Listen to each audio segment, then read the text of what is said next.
Arkadaşınsa şöyle arabada mesela otomatik vites istersen aynı var. Açılır kapıda. Mesela diyorsun 220'de bir kopsun. Bu halinde geliyor sana. Çektir 220'de kopsun.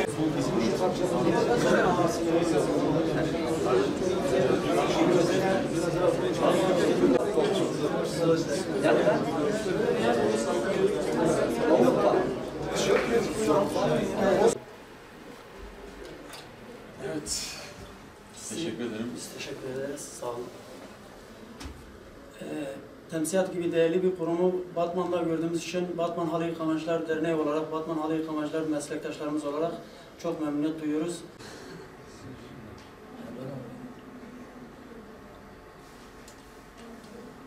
Temsiyat Yönetim Kurulu Başkanıyım. Temizlik Sanayici İş Adamları Derneği olarak 2016 yılında kurulduk.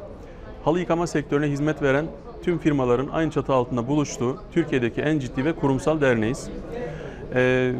Batman Halı Yıkamacılar Dernek Başkanı Cafer Bey, Türkiye genelinde çok aktif çalışmakta ve bizleri buraya davet ettiler. Biz de burada bir çalıştay yapıp, buradaki tüm üyelerle beraber tanışmayı, kaynaşmayı, onların bu nazik davetini burada değerlendirerek hem çalıştayımızı yapıp, hem tüm üyelerle buradaki temizlik firmaları ile bir araya gelerek ürünlerimizi tanıtma fırsatı oluştu. Bu konuda özellikle Batman halkına, Batman'daki meslektaşlarımıza, Batman'daki temizlik firmalarına ayrıyeten teşekkür ediyoruz. Bizi ağırladılar, çok güzel bir gün geçiriyoruz. Hepsine saygılarımızı sunuyoruz. Evet, Güneydoğu ve Doğu Anadolu bölgesinde nerede yapabiliriz diye kendi aramızda yaptığımız istişareler neticesinde Batman'ı merkez olarak gördük. Cafer Başkanımızın tabii ki aktif olması, faal olması ve buranın her noktadan ulaşılabilir olması bizi bu noktaya, bizim bu noktayı seçmemizde en büyük etkenlerden bir tanesiydi. Bu bölgeyi seçtik. Bir günlük bir çalıştayımız burada yapılmakta.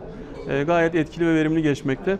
Bizi ziyaret eden tüm dostlara teşekkür ederiz. Temsiyat üyelerimiz genelde Türkiye'de temizlik sanayinde kendini ispatlamış, vizyonunu gerçekten iyi belirlemiş, hatta 50'ye yakın ülkeye ihracat gerçekleştiren, yaptığı ürünün kalitesiyle kendini ispatlamış firmalardan oluşmakta. Şu an Batman'ımızda makine firmalarımız, şampuan üreten firmalarımız, poşet üreten firmalarımız, etiket, fırça, yani halı yıkama sektörüyle ilgili tüm sarf malzemeleri üreten firmalarımız buradalar şu an. Batman'da kaliteli 50 tane halı yıkama firmasını temsilen dernek başkanlığını yapıyorum. Temsiyatın buraya gelmesi Güneydoğu'daki bölgedeki halı yıkamacıların, bölgedeki işini profesyonelce yapan halı yıkamacı arkadaşların önünü açmıştır. Bunun daha da ileriye gitmesi için temsiyatı Batman'a davet ettik. Batman'da temizlik sektörü üzerine ilk defa böyle bir toplantı yapılıyor. Temsiyatın Türkiye'de kanıtlanmış, Avrupa'ya ihracat eden firmaları var. Biz de bunları Batman halkına, Batman esnafına, bölge halı yıkamacılarına katkısı sunması için davet ettik buraya, sağ olsunlar.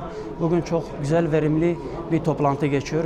İnanıyoruz ki bu toplantıdan sonra halı yıkamacılık, halı yıkama sektörü Batman'da daha da kalite kazanacak, daha da önü açılacak. Biz Batman'da halı yıkamacılığın yükselmesi için, daha güzel hizmete varması için elimizden geleni yapıyoruz dernek olarak.